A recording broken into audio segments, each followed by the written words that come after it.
Je m'appelle Zadi Brisquevin, j'ai 34 ans. Je suis né à Mimongo. Ouais. Donc, je me retrouve ici pour les faits qui me sont reprochés. Donc, Nasser à côté, c'est quelqu'un que je fréquente, c'est un beau-frère, donc je vais de temps en temps chez lui. D'accord. Donc, dans l'opération pour aller voilà, une fois j'ai fait une seule opération auquel j'ai encaissé 350 000. Auquel j'ai encaissé 350 000. Donc dans l'opération que j'ai effectuée. Voilà, donc dans quel quartier? à Ngadi. Ouais, Vous avez joué quel rôle? Non, c'est-à-dire que comme disait tantôt Nasser, c'était, il m'a, à travers lui, je pu rencontrer, faire la connaissance de celui qui est dans l'informatique, donc qui parlait de ces transactions via Airtel Money et qu'il avait un partenaire à Airtel, c'est ce qu'il disait, et qu'il n'y avait pas de risque à ce que je me présenterais à un dépôt Airtel Money pour encaisser de l'argent. Voilà, donc c'est de ce fait que je me suis présenté avec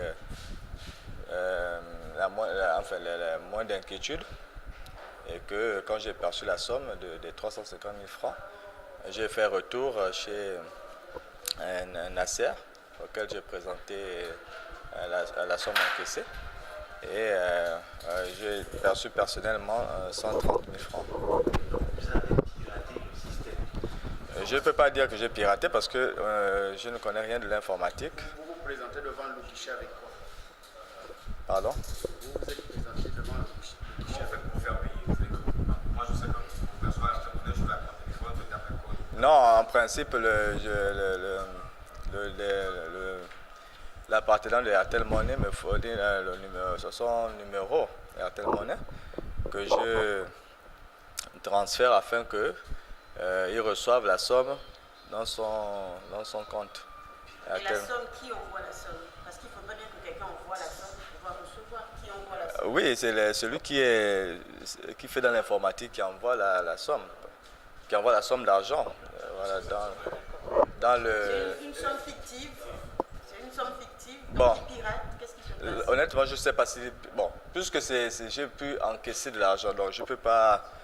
Je ne pourrais pas parler de pirater puisque j'encaisse de l'argent. Je considère que c'était une transaction normale sur la base du fait qu'il a bien précisé que il était en partenariat avec un agent à Airtel Money et que c'était une transaction sans risque en fait.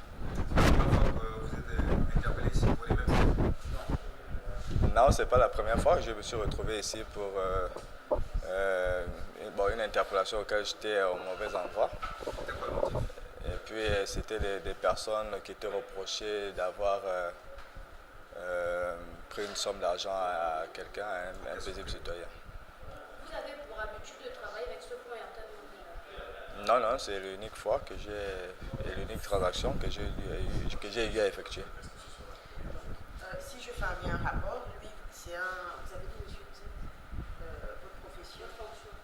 Agent commercial. Agent commercial. Donc l'agent commercial cherche les clients. C'est ça? Et vous êtes quoi? Vous êtes là juste pour les retraits? Non, moi j'ai effectué le retrait, donc l'encaissement que j'ai effectué, c'est ce que j'ai fait. Hein? Donc j'ai fait et c'est ce qui permet à ce que je sois reproché des mêmes faits que Thierry à côté. Votre commission était de combien? 130 000. Ok. Est-ce qu'en allant faire ce retrait-là, vous ne saviez pas que c'était mal, qu'il y avait interrompu? Bon, il nous a garanti il m'a garanti que, parce que quand il m'a parlé de partenaire Airtel Money, bon, moi j'ai pas eu de doute par rapport à ces affirmations. Et que quand je vais sur place, je n'ai pas eu de mal à encaisser.